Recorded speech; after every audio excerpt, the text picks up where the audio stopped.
No, you don't need the. I'm doing this my way. He a legend, he a legend, he a legend. He a legend, he a legend, he a legend. He a legend. Welcome to the league, to the league, to the league, to the league, to the league of items. Welcome to the league, to the league, to the league, to the league, to the league of items. What's up, everybody? It's Pikel with League of Items, and in today's video, I don't think it's going to be a very long video because there's actually a couple other videos I want to make tonight. I went out to dinner, but I'm ready to make a couple videos. I think they're very interesting, like new things to consider, new information that we haven't really had recently. Tomorrow we only have LPL and the LCK, so let's talk quickly about the games from yesterday first, and then we'll look at the games for tomorrow. So yesterday we had RNG beat LGD, and we had Ultra Prime beating Thunder Talk. We also had Genji upsetting Damwon Kia. Chovy didn't play, but Ruler was in action. It was a very interesting third game, and we'll talk about that a little bit. And then we had DRX beating Nongshim. So there was that going on yesterday. So let me get the scoreboards up on the screen.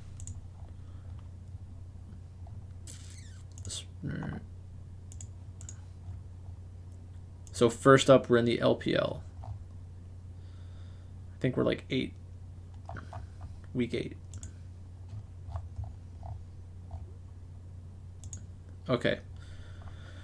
So game 1, we had the Aphelios winning in the Jinx matchup, and we've talked about this in the past. I'm not going to spend too much time talking about this, but I think that the better side of a matchup generally overrides the talent generally overrides the better side of a matchup from the talent perspective. But when you have better talent, like I kind of just assume that you have the chance to win no matter what.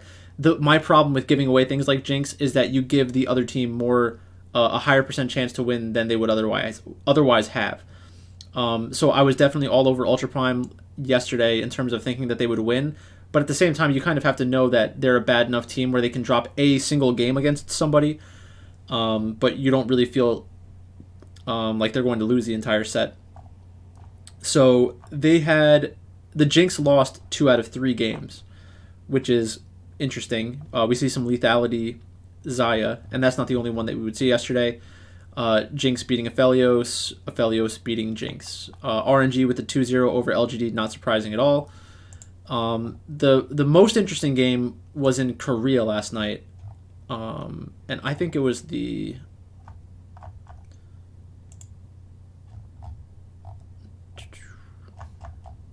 Are they in week 8 now too? Yep. Okay. So DRX beat Nongshim. 18 kills in the first one is good. I had a DRX stack as my main stack. I think yesterday I had Piosik as my main player, or as my captain. Second game, 10 kills. That's not going to get it done. It would have been a good 2-0. So it's kind of unfortunate. Teams are going to ban away Jinx from Deft. Deft's win rate on Jinx is pretty insane. Pulling out a Vayne is pretty interesting.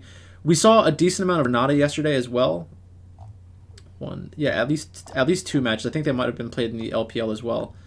But DRX, we know that DRX is the better team right now. I think that Nongshim does have a decent amount of talent, and in the summer I think that they have a chance to be much better.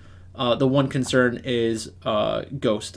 I know that he's a world champion and that he was good on Damwon, meaning that a team can win with him.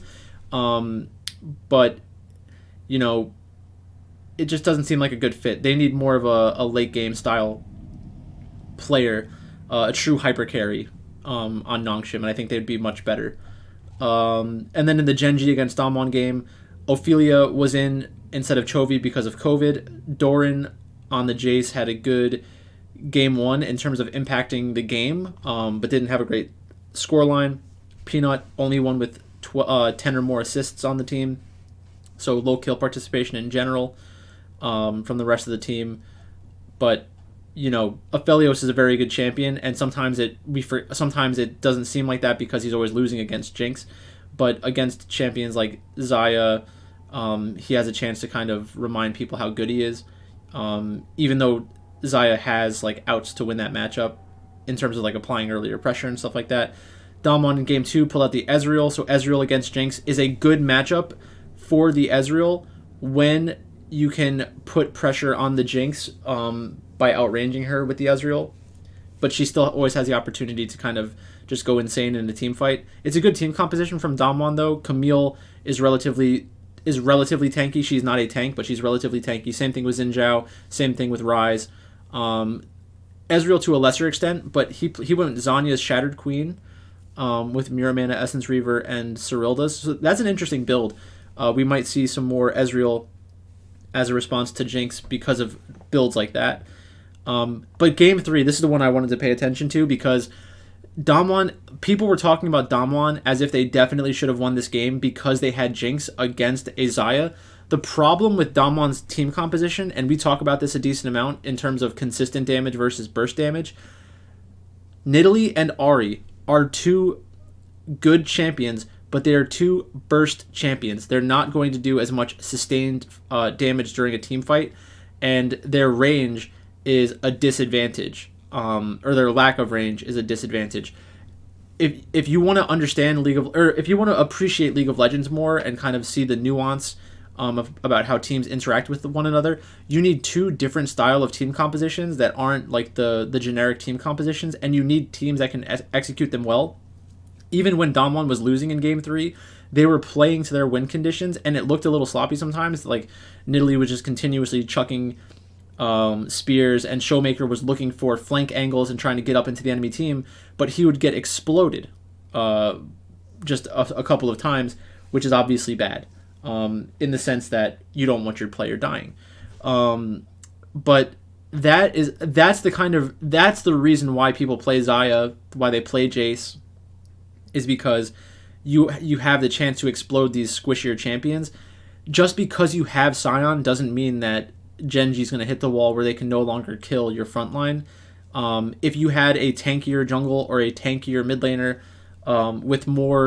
with easier engage to follow up on, like the thing with Canyon is, yeah, he can hit somebody with a spear, but if you chunk them out with 2 or 3 spears, you're not necessarily going to get a team fight that can turn into something else. So that was a really fun game to watch. I was very I wanted Damwon to win because I had them as my team slot, and I think I would have won something. Not come in first place, but I would have won more money. I think I lost $5 yesterday.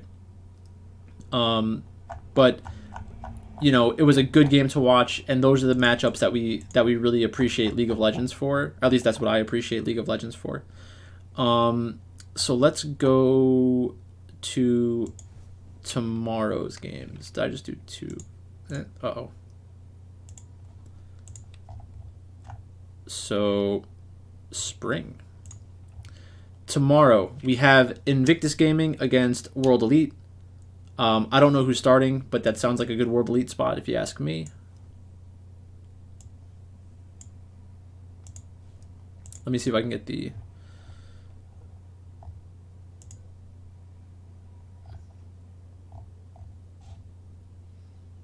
Beishang is playing, Xie is playing, and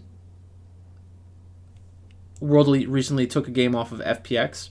So I definitely prefer World Elite to get at least 1 win. Definitely at least 1 win. I feel like it's close enough where you can definitely bet them on the outright and feel okay about it. FPX against OMG, I think that's the spot where I would want to play OMG. Why is the second one not up?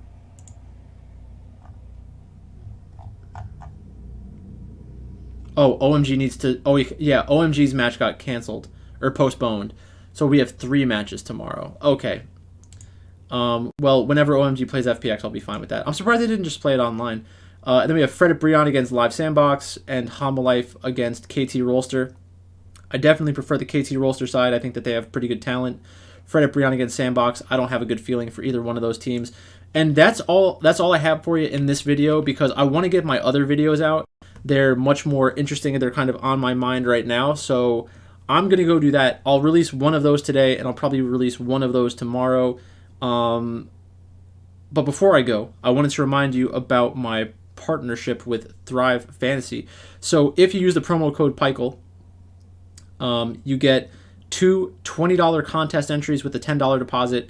You get a deposit match up to $100, and if you do deposit the $100, you get 4 $20 contest entries.